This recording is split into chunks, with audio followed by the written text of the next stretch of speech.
Everybody, welcome to the show today. Grateful to have you. Grateful to be talking about a 5-0 UNLV football team. Ultimately, a win is a win, and in those conditions, it's hard to complain too much about this UNLV football game. Let's break down everything that happened up in Laramie. Folks, this is the Let's Run podcast.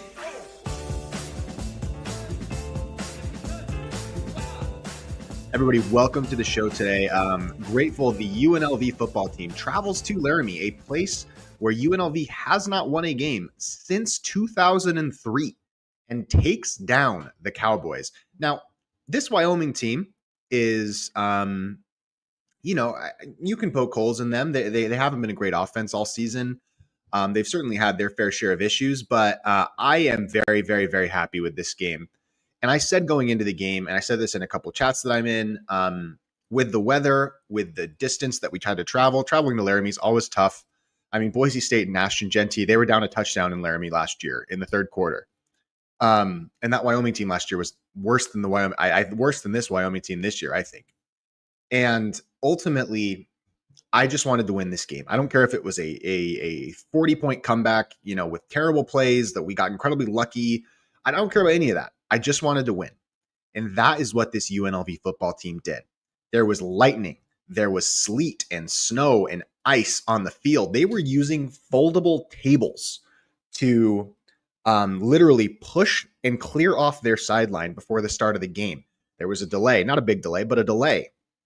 And while, yes, a lot of the issues that have plagued this UNLV team throughout the course of the season appeared once again tonight, I thought that they had some improvement. I thought that the defense had good moments. Now, this Wyoming offense is nothing to write home about. If our defense plays like this next week against Air Force is going to put up a ton of points. And I still think that there's issues with the coaching staff. Paul Gunther and Corey Dennis, they're just not quite good enough. I don't think that our offensive and defensive coordinators are quite there. And I wish, especially on the offensive side, that Dan Mullen would take over play calling responsibilities. Gunther just seems like he's a not just a step slow, but 2 or 3 or 4 steps slow to make adjustments. Let's get into your guys' comments. First, we have one of the goats here, the Masked Rebel. Here we go. As you guys can see this, I don't know why my setup's a little different today, but things seem to be a little off. So I assume you guys can see your comments. Masked Rebel says, big win. Defense and special teams win in snow/cold without their best player. Yeah. Nothing to complain. I mean, it's really tough to complain about this. Like, I know that we want this UNLV team to be that perfect team that we've always, that we've been begging them to be week in and week out. But I think that they showed enough improvement, especially after what was an incredibly sloppy Miami of Ohio game. And that Miami of Ohio game, Miami beats a not so good Northern Illinois team this week. That game's going to age pretty well. I'm pretty happy with this game, guys. I can't come on here. I'd love to be the pessimistic fan that I usually am, the hypercritical fan that I usually am. But given the conditions, I just feel like this is a night where so much went right, and there's so many good things to talk about that I kind of just want to highlight the good things about this team. Rebel Diehard says defense and special teams held it down. Don't see why Jet is being so limited. Yeah, I get pretty frustrated with Jet, with how Jet is being used. I think we can talk a lot about I want to make sure that I get all the positives out, because I think there's a lot of things to say positive about this game. But certainly how Jet Thomas is being used is not optimal. And Corey Dennis, I think Mullen's a smart enough mind that he has to know that the way that we're calling plays on offense, that we have so many good tools on this team, and we're not calling plays optimally, and it's holding back the forward progress of our team. Steven says, woo, got it done. You're right, Steven. Kingdom Cuts Rebel Media says, let's go Rebels. Travis here. How you doing, Travis? Good to see you. Air Force next week honestly scares me as much as any team remaining on our schedule. Yeah, I totally agree. This Air Force game, I said that style points didn't matter to me in this game against Wyoming. I think style points, obviously winning the game is the most important thing. But, if we do beat Air Force next week, how we win, how we look, because that Air Force game is not only a huge game against a team that has given us a lot of problems in the past with a style of offense and the triple option and then the deep ball that has given Rebel teams fits for a couple decades now. But it's also the game right before the Boise State game. We cannot afford to lose that Air Force game and slip up. And if we don't play a little bit better, if our defense doesn't play more buttoned up, if our offense doesn't, play smart, I mean, if our offensive coordinator doesn't call the right plays, because I really feel like our guys are the reason why you see this team hit peaks and valleys so often is not because of Mullen, although it is ultimately Mullen's responsibility. But to me, it is on Corey Dennis and Paul Gunther, our offensive and defensive coordinators. Dennis, he's a first-year guy. Gunther was never supposed to be our defensive coordinator. And I think so much of the hills and valleys of this team can be attributed to a coaching staff that isn't quite as cohesive as it should be. B-Dog says, wow, I thought it was going to be like Boise last year when we couldn't play in the cold. Hard going from 80 degrees to snow and cold and performing. Totally. I totally agree. And that's kind of why I think that it's kind of why I think that we should just be happy. We should be happy with this game, even though there are still things to clean up. I apologize. My whole setup today, comments and stuff seem to be a little off. I don't know why they're so big. I'm not used to that, so I apologize. I hope you guys can see them. Tavon says best team in the Mountain West. You can make an argument for sure. If I think San Diego State will probably be my number one team in the power rankings this week, but I do have to see how Fresno State plays against Reno tonight. This UNLV team, you can make an argument, especially after Boise State, I thought looked pretty lackluster in South Bend. I mean, they were never going to win that game.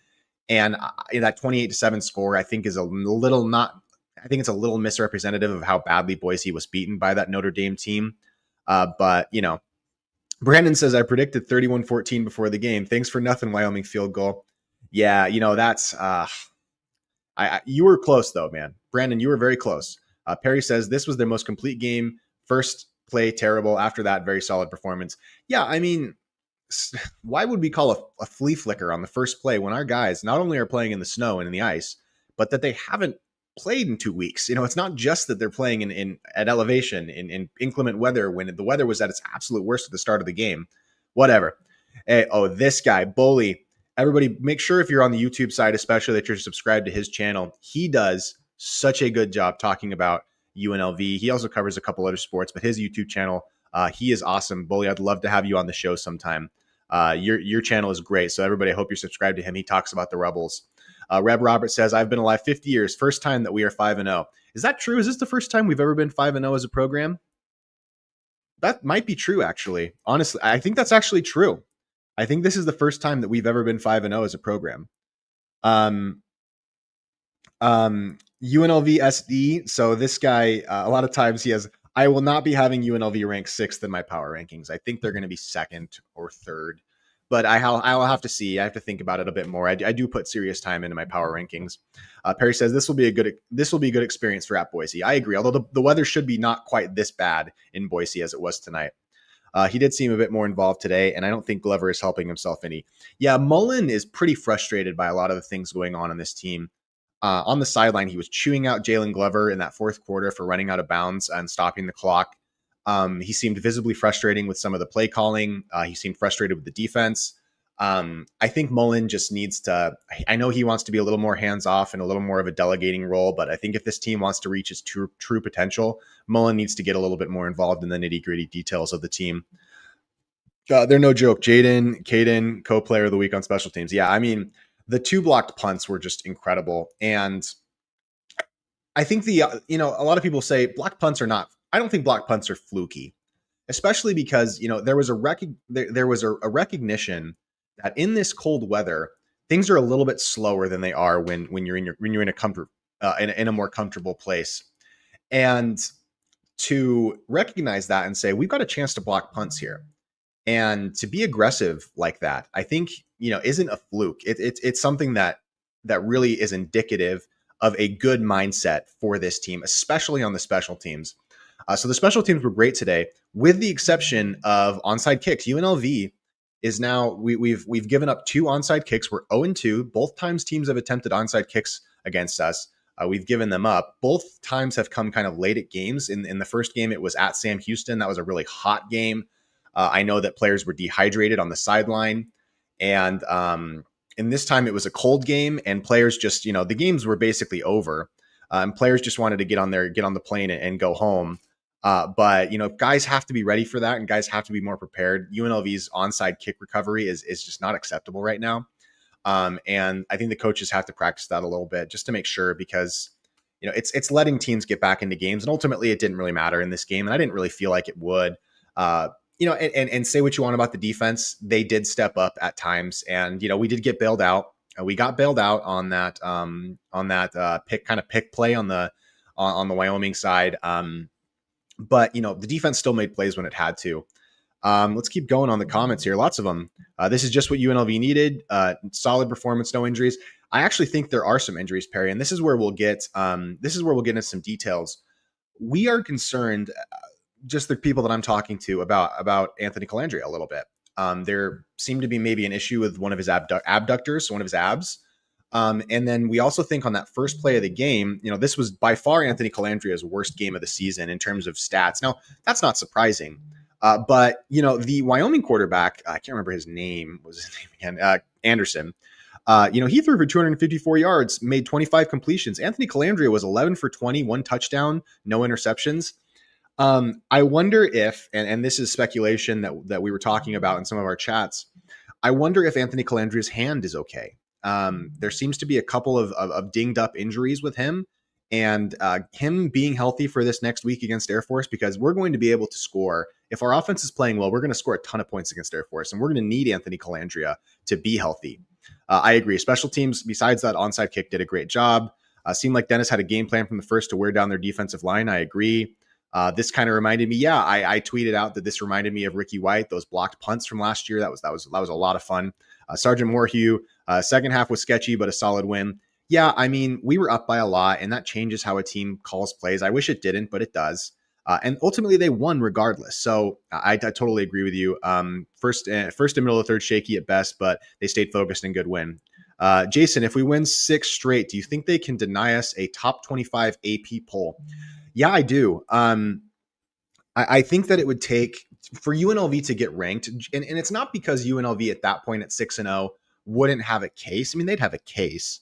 I think it would take beating Boise and getting to 7-0. At that point, we probably would be ranked, and at that point, our season would change its context completely. This was a big game to win. With one of our toughest road games. You get 3 conference road games. We get this one. We get Boise. We get Colorado State. Do we get another one? I can't remember. Yeah, we get Reno as well. And so getting through these 4 landmines of conference road games, because our conference home schedule, Utah State, New Mexico, Air Force, is pretty favorable. Getting through this is a huge deal. So I don't think we would be ranked if we won next week. But yeah, congrats on the bar. Yes, I did pass the bar, as many of you have given me congratulations. Thank you so much, guys. Appreciate it. Let's keep moving on down. Boy, guys, there's a lot of comments here. I want to make sure that I'm getting it. Steven had the game predicted correctly. I think you're overreacting to Air Force. They're 1-4 and just not as good as they once were. I was far more worried about this game. Jarrell, I would just say that Air Force defense is terrible, but they can score. And so when you have a team that can score, even if they're not great, I often think that if all it takes is a turnover or 2, and then your offense has to play essentially perfect. And if our defense can't shut down that Air Force team, which I think the Air Force is going to put up a lot of points against us, it's just a game that I'm cautious about. I think we can win. We'll be favored to win, certainly. But it's a game that I'm very cautious about. We always tend to exist not in one full quarter, LOL, but shout out to special teams. I agree. What's up, boy, Bali? Yeah, Bali's awesome. Let's keep moving on down. First time since Division One. Yeah, 5-0, guys. That's incredible. So B-Dog, yeah, you got it. Let's keep moving. I want to make sure I'm getting all your comments. Air Force is a cupcake. Beat Boise. We are ranked. I totally agree, Robert. Yeah, we got to beat Boise. That's the biggest test. I believe prior to this game, UNLV had the best offense in the conference. I'm super okay with a game where our special teams and defense in the first half win the game. I totally agree. I may need a lawyer someday. Probably will. Well, no problem. Hopefully we can find you some help. So let's pull up the stats here and let's talk about kind of what happened in this game. We'll go through all the stats and we will get out of here. So as for the UNLV offense, again, where's it at? There's Anthony Calandria. Let's pull up the stats for this game. UNLV had 102 passing yards on the night. Anthony Calandria, 11 of 20 for 1 touchdown, no interceptions. So, say what you want about Calandria. He did make some bad decisions, but none of the decisions ever got to the point where it cost UNLV, the game. He didn't put UNLV in a position where they could have lost the game. Jet Thomas, 94 yards. Again, only 16 carries. I'd love to see Jet get above 20. I understand that there are some injury concerns with Jet. But I just think that Jet is too good of a player only to get so few carries. I will say shout out to Anthony Calandria, who did ended up rushing for 33 yards, but those 33 yards were the yards that really decided the game. And sometimes when you have sacks, which, I think the offensive line is still not quite there. The offensive line is struggling, especially on the right side. But Anthony Calandria had some huge plays, including that dive on the long third down. Calandria, even though he clearly wasn't right in the throwing game, was still clutch and was still a gamer, and I was still absolutely proud of him. Another guy that I'm a little worried about is Kevon Lee. We didn't see a ton of him in the second half as Glover seemed to be getting the carries that he usually gets. So I'm going to be interested to see how his health is. I don't know if Kevon suffered some sort of injury. I would assume that our guys are going to be pretty banged up after this game. But in terms of the rushing attack, solid. Anthony Calandria was fine in the passing. Was not good. Sorry, not good in the passing attack. Certainly made some mistakes, had some underthrows, and I wonder how his hand is. In terms of the receiving game, Jaden Bradley, 65 yards. I thought he was spectacular. I thought he had a great game, especially if you include the special team stuff. Jet Thomas, good to see him getting into the passing game. 2 receptions, 17 yards. Coy Moore, I don't know if he's had a pass on the season. I think he has. I would love, again, I wish we had JoJo Earl a bit more involved. He did have that one play in the first half. That was great. Overall, not a ton of, if you look at our offensive stats, on the team stats, we were outgained by Wyoming. Now, a lot of that is because we had special teams touchdowns. And so I wouldn't take too much away from that. But the thing that would concern me most about this team, about this offensive performance, is we were only 5 of 13 on third down. That had been a point of pride, especially in that Miami of Ohio game, that we had been excellent on third down up to that point. So a little disappointed in our third down efficiency. But again, I'm not going to care about style points too much. This was a snowy game in Laramie, so whatever, we won. But something to keep an eye on there. And our rushing attack, 3.9 yards a carry. It's fine. Penalties still not good. 7 of 67. I mean, better, I guess, than previous games have been. We did have a turnover, but there's just room to grow. And UNLV was bailed out a little bit, but we also bailed out Wyoming a couple of times. So I don't think that this is a case of like UNLV got lucky in this game. No, they were the better team and they won. In a place where people have trouble winning. That's just a fact. It's not that you can't win in Wyoming. It's just that it's difficult and it takes a lot out of you. And so moving on to the defensive stats, UNLV's defense, I thought Mumu Bin Wahad played an awesome game. And there was some concerns. That targeting play I thought was kind of weird. We got a little lucky on that call, but I thought it was ultimately the right call. Jake Pope had one of his better games of the season, a couple of really tough tackles where he really locked up a guy pretty well and kept him from exploding. Jake Pope had, I would say, maybe his best game as a Rebel. Keys had a pretty good game. I was a little disappointed in, Lucas Conti. I wanted more from him. McDuffie, he had a couple of nice plays. Joseph. It was nice to see Bryce Edmondson get on the field. He's the Memphis transfer. But ultimately, the defense had an okay game. Now, this Wyoming offense is not good. You have to understand that we did spot them 3 points. But we did get outgained by a terrible Wyoming. I shouldn't. Yeah, by a pretty bad Wyoming offense. And again, not all of that's our fault because there were those special teams touchdowns that kept our offense off the field. And in the fourth quarter and the end of the third quarter, our offense did kind of wake up. But our offense seems to have slow starts out of the second half. That's something that I feel like is pretty concerning. Ultimately, when our team comes out of the locker room, I feel like we are not playing at an optimal level, because ultimately, I think that teams are a little prepared after what we saw, after what they see from us in the first half.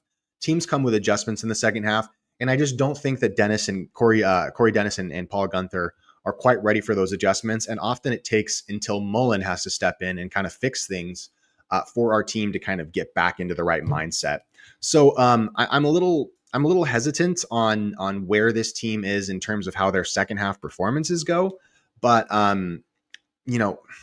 we have been struggling a little bit in third quarters of football games. And I think that that's coaching. And I think it's going to be something that the teams are going to have to address.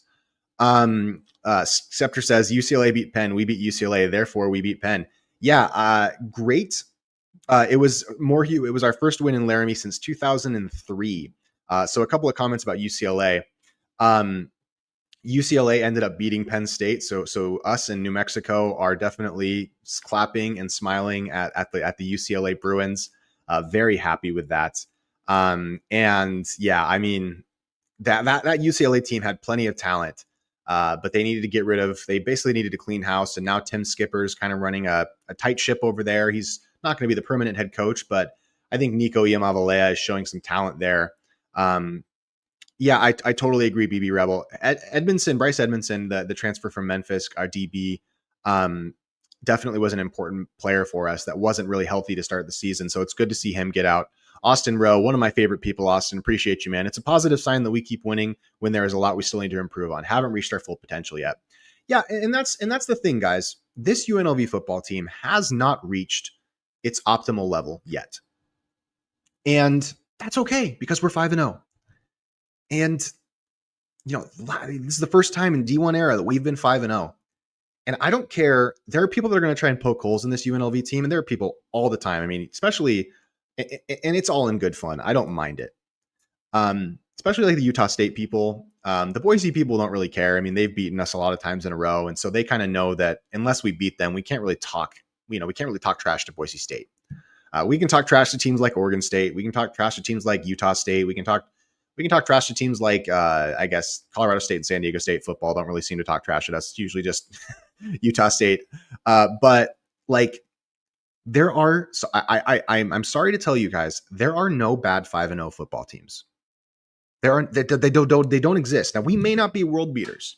We may not be the college football playoff group of 5 selection, but what we are is a 5-0 football team. And that is really stinking good. And I want you to think about, the Marcus Arroyo era. What are we, like 2-3? Tony Sanchez, 1-4? Even Barry Odom. I mean, he had slip-ups in non-con play, and I miss Barry Odom, and I would still love to have Barry Odom be our head coach. But to be 5-0 is awesome. It's incredible. It's great. We're going to get more votes in the AP poll this week. We're going to go up, and ultimately, I am thrilled. I'm thrilled. So what needs to improve? Let me give you a few things. Then we'll get you out of here. UNLV has to be better on first down. UNLV has to pass the ball off Jet Thomas more early and often. Corey Dennis, our offensive coordinator, seems to try and be cute about it. He seems to try and, wink and nod and get away with things and use Jet as bait. Let me tell you, your best player cannot be bait as the primary option, as the initial option. You have to establish your best player more before you start using him as bait. And this UNLV team needs to be more physically dominant. They need to try and push people over on first down. Instead of getting cute, instead of running stupid flea flickers, just try and out-muscle a team on first down. We're in a favorable part of our schedule now. We have teams that we have more talent than. We can run the ball down their throats. Do it on first down. Don't be too cute.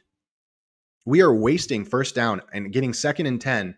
And listen, man, people didn't have good footing, up in Laramie. Why are we wasting our first down? Because receivers oftentimes are slipping and stuff. And I just think that this team needs to establish a physical identity first before they try and get cute. The next thing I'd say is our zone coverages, and we run a lot of man on this team, and our guys are a little too passive in their man coverages. Now, a lot of that makes sense. They don't want to get blown by for a huge play, but especially in the middle of the field, oftentimes I think RPOs and screens, our linebackers are getting too caught up in the muck. They're not letting plays develop in front of them and then shutting them down. And I just think, and this has been a problem all season, our linebackers have to play with a little bit more patience. Now, there are very good players in that linebacking core. Obviously our corners could play our guys a little better. I mean, one-on-one coverage, you're going to have great players making great plays on the outside, offensive and defensive. But in terms of our linebacking core, in terms of that defensive, that first and secondary line of defense, they need to play more disciplined and they need to sit down with the film and grind it out, because there is too much lack of communication. And it's not that they're passive, they're almost too aggressive. And it's putting themselves in bad positions as players. A lot of people think it's an effort thing. No, it's not an effort thing. It's an attention to detail thing, and it's a patience thing. Defense is just as much as it is, unless you're calling a blitz, unless you're sending the house. Defense is just as much about patience as it is about aggression. And those are basically the two biggest things. Bets Market's talking about Air Force. When you're playing a triple option team, you have to be patient. Let their play develop. Watch it and stop it. Don't get caught up in the muck. Air Force's offensive line will pull you in, hold you down, and they won't let you detach to go get a tackle. And all of a sudden, Air Force is running for 30 yards down the field. That is what we have to prevent. I want to make sure I'm not missing anything. ISU is also up on Montana. Wow, Idaho State. I mean, Idaho State's a better team. I didn't realize that. The cold makes some injuries hurt more, plus his first time passing in elevation. Yeah, that's actually a really good point, Master Rebel. Sometimes when you're throwing the ball up in an elevation, the ball moves a little differently through the air, especially when there was rain and sleet at some points during the game. That can make the ball, when you're passing it, just not move quite as much as you're used to. What does the coaches see in Glover that nobody else does? I want to make sure I'm not missing any comments. I think I'm getting everybody. So, yeah, I think, well, I don't think that this Air Force game is going to be the toughest matchup of the season. That is Boise State. Boise State, I know it's tempting to look at their performance at Notre Dame or how they did against South Florida and think, Boise State's not any good this year. But guys, we have never beaten Boise State, So could we go up there and beat Boise State? Absolutely. It's totally possible. But we have to be prepared and buttoned up, and we have to take care of this Air Force team. And like you're saying, Steven, I could totally see Air Force putting 45 on us too. I think this is the week. It's great to be 5-0, but this is the week where we're going to see how serious these coaches are. How much preparation, how prepared can they get this defense to play against that Air Force triple option? How are our safeties going to be in their discipline? Because Air Force will throw it deep on you. They're going to suck your defense in, and then they're going to throw it over the top of you. How are our safeties going to be playing? What are their eyes? What are they looking at on the field as the play is developing? This is all really important stuff. And so ultimately, a 5-0 team that wins in Laramie, and I agree. This is our first game. We haven't played a home game since that UCLA home game. We need Vegas to show up. We can definitely score, like Reb Robert says. We can definitely score against Air Force, but we need the city of Las Vegas to show up, and I think that they will. But guys, I'm just happy, and we should be all happy. And as Rebel fans, it was a good day. We had Miami of Ohio beating Northern Illinois. That's a good result for us. We had UCLA beating Penn State. That's a good result for us. I mean, you can make an argument that it would have been better for Boise State to beat Notre Dame, but I don't really care about that. I mean, if you want to be happy about that, you can. I just think it was a good day. It was a good day. And, when we're in the depth of basketball season and when we're, maybe having a not so good day, because I feel like UNLV is going to slip up probably at some point in the season. I definitely had UNLV at 8-4. I think 9-3 is more realistic now. We're going to have slip ups. So I would just say enjoy today. It was hilarious. That first half was so funny. I would agree, Robert, let's run the ball. Have to work, may call off. Yeah, maybe you should. I mean, do your thing, Bets Market. Do your thing. Tavon says, is there a way that Dan can just take over play calling? I don't think Dan wants to do that. One, just because I don't think I don't know. I mean, maybe he enjoys play calling. He's an excellent play caller, an incredible play caller. If he would run the plays, call the plays, our offense would be so much more efficient. But he's grooming Corey Dennis, and I think he wants Corey Dennis to be a future really good offensive coordinator and maybe head coach one day. And so Corey Dennis was kind of a connection that he had with Urban Meyer. I guess we'll see. I hope Dan does a little bit more. I hope Dan takes a more active role in play calling, but I guess we'll see. Yeah, I totally agree with this. I think Mullen is trying to groom Corey Dennis. And yeah, I'd agree. I say we're about 75, 80% to our full potential. But guys, that is all that I had for today. Go ahead and DM me your thoughts. I'd love to talk Rebel stuff with you. Please make sure if you're watching this on YouTube that you are subscribed to the YouTube channel. If you're watching this on Twitter, please follow me on Twitter. Head over to YouTube and subscribe there. It's a great night, guys. It's great. And I'm sure that the team is going to enjoy a well-deserved batch of crumble cookies, as Dan Mullen and the press love to talk about. He's been giving out crumble cookies at the end of each game. I don't know if they have a crumble in Laramie, but I'm sure they'll get them when they land in Las Vegas a little bit later. So guys, let me know your thoughts. Do I have a Discord? No, I generally tend to follow other people on Discord. I'm in a couple of Discords. X Factor Rebel X has a Discord that's pretty good that I sometimes comment in. We have a chat. But yeah, I don't have a Discord Discord system set up. There's a few people trying to do that right now for UNLV sports, and I'm kind of seeing who's going to ultimately get the best one. I've thought about setting it up myself, but life's been really busy. So guys, let me know your thoughts. Send me a DM, shoot me a message. If you want to meet me at the Air Force game, I get to the stadium a little early. I will, if you shoot me a DM, tell me where you're sitting, or if you want to meet me somewhere, I'll come up, I'll shake your hand. We can talk some Rebel football before the game begins. That goes for UNLV football and UNLV basketball games. I'm at all of them, although I may miss some basketball ones this season, but I'd love to meet you. Send me a DM. I'd love to come shake your hand and talk. I want to make sure I didn't miss any other comments because sometimes a couple of them also disappear. But guys, great night. Have an awesome rest of your weekend.